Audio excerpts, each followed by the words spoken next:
नमस्कार मित्रों। आजकल जो कुछ भी चल रहा है एनवायरनमेंट में, आज के प्रेजेंट सिनेरियो में, उससे जो राष्ट्रवादी लोग हैं, जो एक सच्चे देशभक्त हैं, जो कि राष्ट्रहित को सर्वोपरि रखते हैं, वो लोग काफ़ी हद तक आहत हैं और ये चीज़ें उन्हें परेशान भी कर रही हैं। जो चीज़ें आजकल चल रही हैं, जो एजिटेशन छात्रों के नाम पर चल रहा है, जो एजिटेशन सिर्फ युवाओं को भड़काने के लिए चल रहा है, जो एजिटेशन फंडिंग करके चलाया जा रहा है, जो एजिटेशन देश को बर्बाद करने के लिए किया जा रहा है, तो शिक्षकों से मेरा ये अनुरोध है, कृपया देश को या युवा वर्ग को या स्टूडेंट्स को सिर्फ पेपर लीक को लेकर भ्रांतियां न फैलाई जाएं और देश हित को ताक पर न रखा जाए, क्योंकि इससे ना कि केवल देश का अहित होगा, बल्कि हज़ारों लोग जो कि घटनाएं अभी संभावित थीं, जिसको शिक्षा मंत्री के इस्तीफे के द्वारा रोक दिया गया, क्योंकि जब सभी लोग देख रहे थे कि सब कुछ देश के लिए अहितकारी हो जाता, तो इन सभी चीज़ों को देखकर जो निर्णय हमारी पार्टी के द्वारा लिया गया वह आदरणीय व सम्माननीय है, क्योंकि यह निर्णय देश हित में था और जो भी देश के सच्चे देशभक्त हैं वह सभी लोग इस फैसले का स्वागत करते हैं। और सरकार को यह नहीं सोचना चाहिए क्योंकि हम किसी के आगे झुक गए हैं या देश विरोधी गतिविधियों के आगे झुक गए हैं या गुंडा पार्टी के आगे झुक गए हैं या कुछ दहशतगर्दों के आगे झुक गए हैं, तो ऐसा कुछ नहीं है।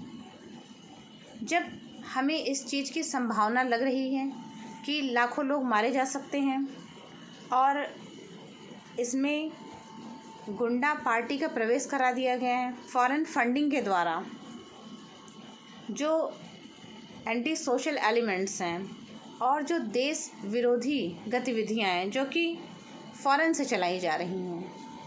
तो हमारी पार्टी ने बहुत अच्छा फ़ैसला लिया है।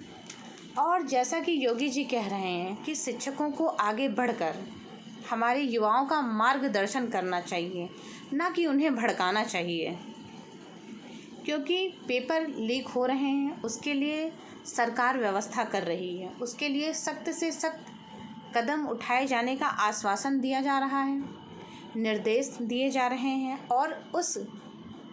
क्षेत्र में काम भी किया जा रहा है। तो देश को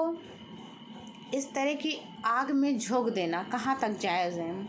यह युवा वर्ग को भी बैठकर ध्यान से सोचना और समझना चाहिए। ऐसा ना हो कि चीज़ें आउट ऑफ कंट्रोल हो जाएं और बाद में युवाओं को ऐसा लगे कि उन्हें सिर्फ इस्तेमाल कर लिया गया। और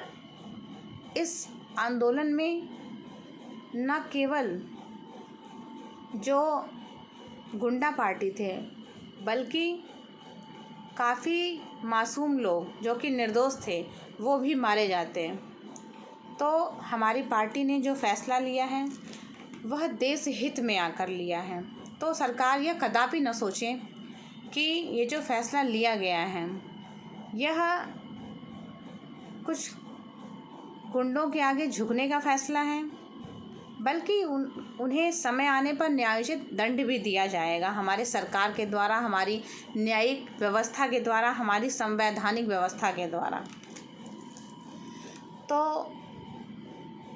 अभी के लिए जो फ़ैसला था वह बहुत अच्छा था, लेकिन मैं देख रही हूँ कुछ शिक्षक वर्ग भी इस आंदोलन को हवा दे रहे हैं। जैसा कि हम जान रहे हैं, देख रहे हैं, सोच रहे हैं और समझ रहे हैं कि शिक्षकों को, जो कि लाखों करोड़ों अरबों में कमा रहे हैं, कुछ लोगों की मैंने बातें सुनी तो वो अपनी कोचिंग इंस्टीट्यूशन में क्यों नहीं बच्चों को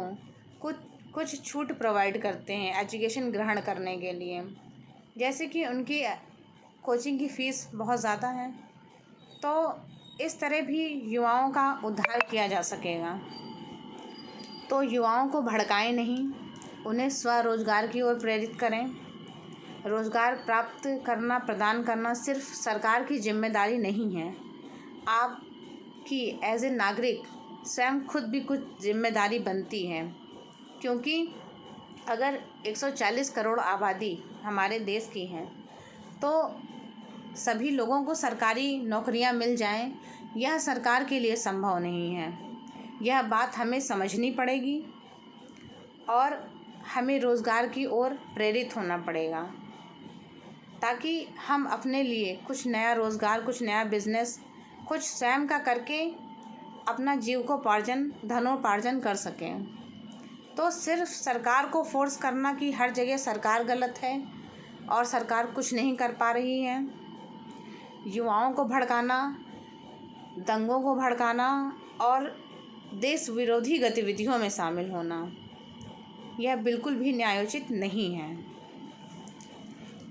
तो हमें अपने युवा वर्ग को इस ओर प्रेरित करना पड़ेगा कि वह देश विरोधी गतिविधियों में शामिल न हो, वह किसी के द्वारा इस्तेमाल न कर लिए जाएं, क्योंकि यह सभी प्रोपेगेंडा